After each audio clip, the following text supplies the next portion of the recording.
সর্বশেষ সংবাদ সবার আগে জানতে আমাদের সঙ্গেই থাকুন। শুরুতেই জানিয়ে দেব প্রধান শিরোনাম। শুরুতেই জানাবো এই মুহূর্তে হাতে পাওয়া সর্বশেষ গুরুত্বপূর্ণ আপডেট সংবাদ। দেশের মানুষ আবার জেগে উঠবে।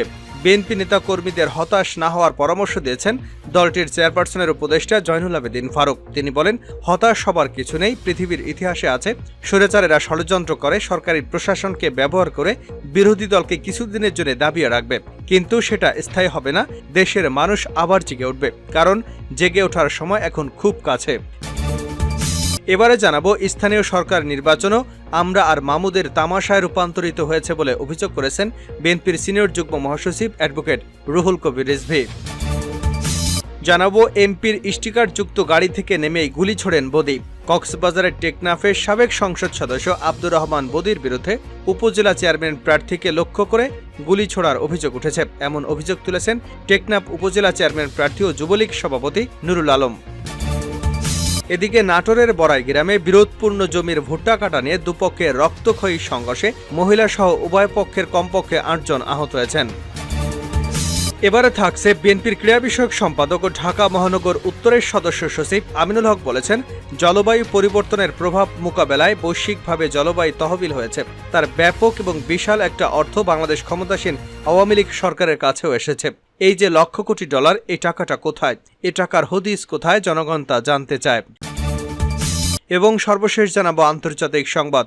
নিহত সেনাদের মায়ের সঙ্গে মিথ্যাচার করছে ইসরায়েলি সেনাবাহিনী।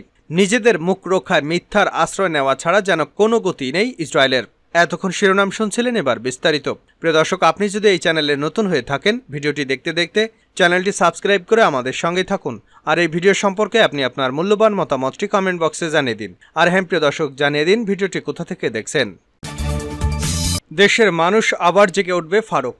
বিএনপি নেতাকর্মীদের হতাশ না হওয়ার পরামর্শ দিয়েছেন দলটির চেয়ারপারসনের উপদেষ্টা জয়নুল আবেদিন ফারুক। তিনি বলেছেন, হতাশ হওয়ার কিছু নেই। পৃথিবীর ইতিহাস আছে স্বৈরাচারেরা ষড়যন্ত্র করে সরকারি প্রশাসনকে ব্যবহার করে বিরোধী দলকে কিছুদিনের জন্য দাবিয়ে রাখতে পারে, কিন্তু সেটা স্থায়ী হবে না। দেশের মানুষ আবার জেগে উঠবে, কারণ জেগে ওঠার সময় এখন খুব কাছে।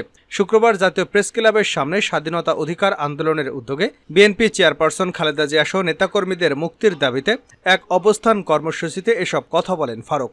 সরকারের উদ্দেশ্যে সাবেক বিরোধী দলীয় চিফ হুইপ ফারুক বলেন, আপনারা জনগণের কাছে হেরে যাবেন। হেরে যাওয়ার আগে ক্ষমতা ছেড়ে দিন। শ্রীলঙ্কার মতো অবস্থা হওয়ার আগে ক্ষমতা ছেড়ে দিয়ে চলে যান। তিনি বলেন, 2024 সালের 7ই জানুয়ারি ভোট সুষ্ঠু হয়নি। এটা দেশ বিদেশের মানুষ জানে। ক্ষমতায় থাকলে বড় কথা বলা যায়, গ্রেপ্তার করা যায়। বিনা কারণে বেগম খালেদা জিয়াকে গ্রেপ্তার করে জেলে রাখা যায়, সাজা দেওয়া যায়, কিন্তু জনগণ যখন অতিষ্ঠ হয়ে উঠবে, রাস্তায় নেমে পড়বে, ক্ষমতার দাম্ভিকতায় কাজ হবে না। ক্ষমতা অবশ্যই আপনাদের ছাড়তে হবে। ক্ষমতাসীনদের উদ্দেশ্যে জয়নুল আবেদিন ফারুক বলেন, বাংলাদেশের রাজনীতিতে আপনারা যে সংকট সৃষ্টি করেছেন, যেভাবে বিরোধী দলের নেতাকর্মীদের হয়রানি করেছেন, নিপীড়ন নির্যাতন করছেন, বেগম খালেদা জিয়াকে মিথ্যা মামলা দিয়ে জেলে রাখা হয়, এভাবে আপনারা প্রতিশোধের রাজনীতি করছেন। আর বাংলাদেশের হাজার হাজার কোটি টাকা লুটপাট করে নিয়ে সিঙ্গাপুরে বাড়ি করে, ব্যাংককে বাড়ি করে, মালয়েশিয়ায় বাড়ি করে, কানাডায় বাড়ি করে, কিন্তু তাদের বিচার হয় না।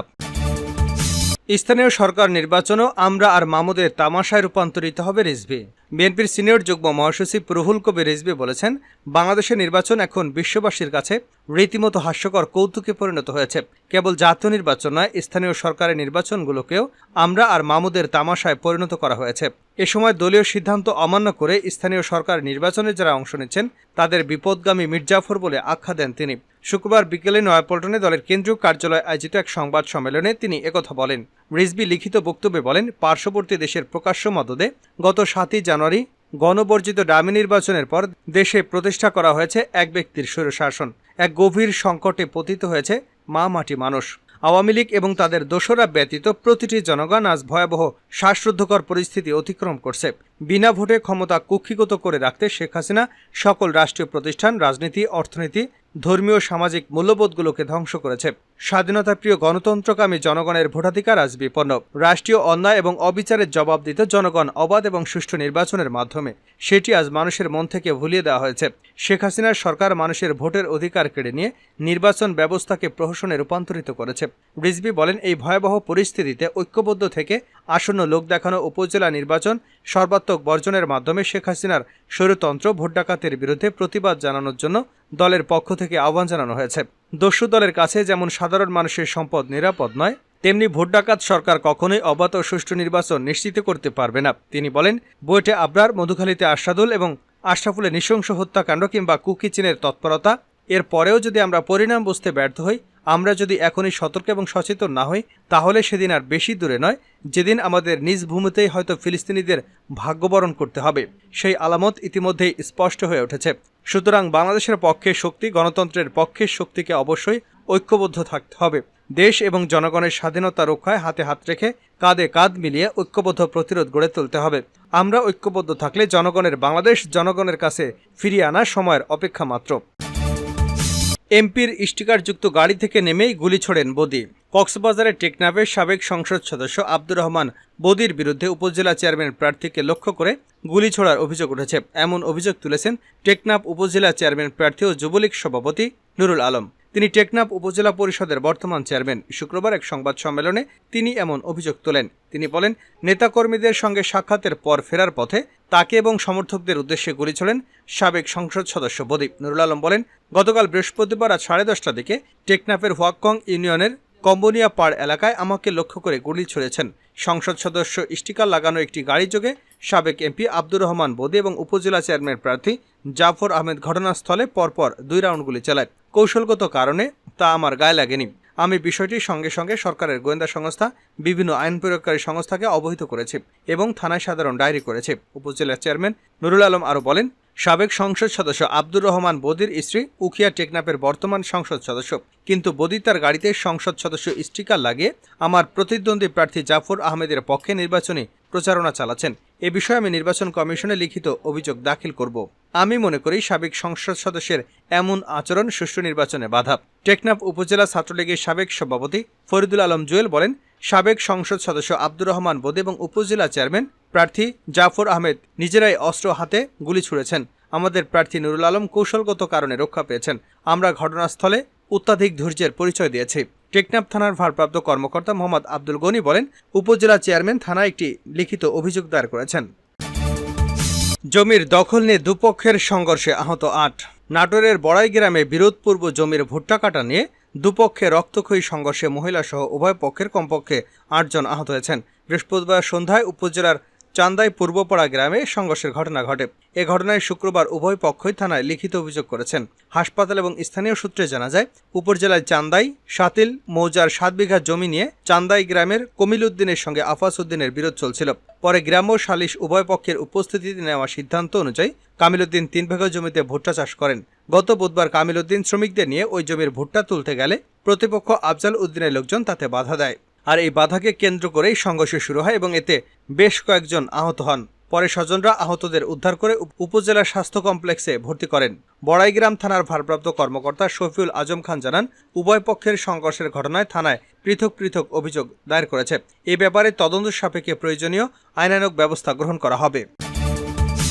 সর্বশেষ জানাবো আন্তর্জাতিক সংবাদ। নিহত সেনার মায়ের সঙ্গেও মিথ্যাচার করছে ইসরায়েলি সেনাবাহিনী। নিজেদের মুখ রক্ষায় মিথ্যার আশ্রয় নেওয়া ছাড়া যেন কোনো গতি নেই ইসরায়েলের। গাজায় নিজেদের বন্দীদের উদ্ধারে পুরো উপত্যকা মাটির সঙ্গে মিশিয়ে দিলেও লক্ষ্য হাসিলের ধারের কাছেও নেই নেতানিয়াহু সেনারা। এর মধ্যেই ইসরায়েলি বাহিনীর বিরুদ্ধে উঠেছে খোদ ইসরায়েলি বন্দীদের হত্যার অভিযোগ। আর সেই অভিযোগ ধামাচাপা দিতে দোষ চাপানো হচ্ছে ফিলিস্তিনি প্রতিরোধ যোদ্ধাদের উপর। তেমনি এক অভিযোগে নগ্ন সত্য উঠে এলো ইসরায়েলি এক মায়ের অনুসন্ধানে। মার্কিন সংবাদ মাধ্যম ওয়াল স্ট্রিট জার্নালের এক প্রতিবেদনে উঠে আসে ইসরায়েলের মিথ্যাচারের গল্প। সেখানে বলা হয়, গেল বছরের শেষ দিকে গাজার একটি টানেল থেকে 19 বছর বয়সী ইসরায়েলি সামরিক বন্দী রন শ্যামেরনের মরদেহ উদ্ধার করে ইসরায়েলি কমান্ডোরা। সে সময় তার মাকে বলা হয় রন শ্যামেরনকে হামাস যোদ্ধারা হত্যা করেছে। কিন্তু কয়েক সপ্তাহ পর প্যাথোলজির রিপোর্টে দেখা যায় নিহত শন শ্যামেরনের দেহে কোনো আঘাতের চিহ্ন নেই। তখনই তার মায়ের সন্দেহ তৈরি হয় ছেলের মৃত্যু নিয়ে।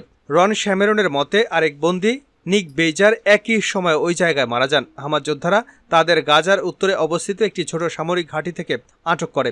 শন শ্যামেরনের মা মায়ান শ্যামরান ও নিক বেইজারের মা কাটিয়া বেইজার ইসরায়েলি সামরিক বাহিনীর বক্তব্যকে আশ্বস্ত হতে পারেনি। তারা হামাসের সামাজিক যোগাযোগ মাধ্যমের পোস্ট বিশ্লেষণ করতে শুরু করেন এবং ইসরায়েলি কর্মকর্তাদের সঙ্গে বৈঠক করেন। শুধু তাই নয়, এ বিষয়ে তারা জিম্মি বিষয়ক সামরিক গোয়েন্দা প্রধান, অন্যান্য সিনিয়র সামরিক কর্মকর্তা এবং এমনকি রাষ্ট্রপতির সঙ্গে বৈঠক করেন। এ সময় দুই ঊর্ধ্বতন ইসরায়েলি সামরিক কর্মকর্তা স্বীকার করেন যে নভেম্বরে হামাসের এক কমান্ডারকে লক্ষ্য করে চালানো বিমান হামলায় তাদের ছেলেরা নিহত হয়। তবে ইসরায়েলি সামরিক বাহিনী কখনই প্রকাশ্য স্বীকার করেনি যে গত নভেম্বরে উত্তর গাজায় তাদের চালানো বিমান হামলায় এসব ইসরায়েলি বন্দী নিহত হয়েছে। সন্তানদের মৃত্যুর কারণ জানার জন্য সেনাবাহিনীর উপর কয়েক সপ্তাহ চাপ প্রয়োগের পর ঊর্ধ্বতন দুই ইসরায়েলি সামরিক কর্মকর্তা তাদের জানান, একটি টানেলে ইসরায়েলি বিমান হামলা ব্যবহৃত বোমা বিস্ফোরণে ফলে নির্গত গ্যাসের প্রতিক্রিয়ায় বন্দীরা দমবন্ধ হয়ে মারা গেছে। এছাড়া মৃত্যুর কারণ সংক্রান্ত মেডিকেল রিপোর্ট আসার পর শ্যামরন ভেবেছিলেন সামরিক বাহিনী শেষ পর্যন্ত নিজেদের ভুল স্বীকার করবে। তবে জনসমক্ষে ইসরায়েলি কর্মকর্তারা বলতে থাকেন যে সৈন্যদের মৃত্যুর কারণ এখনও জানা যায়নি।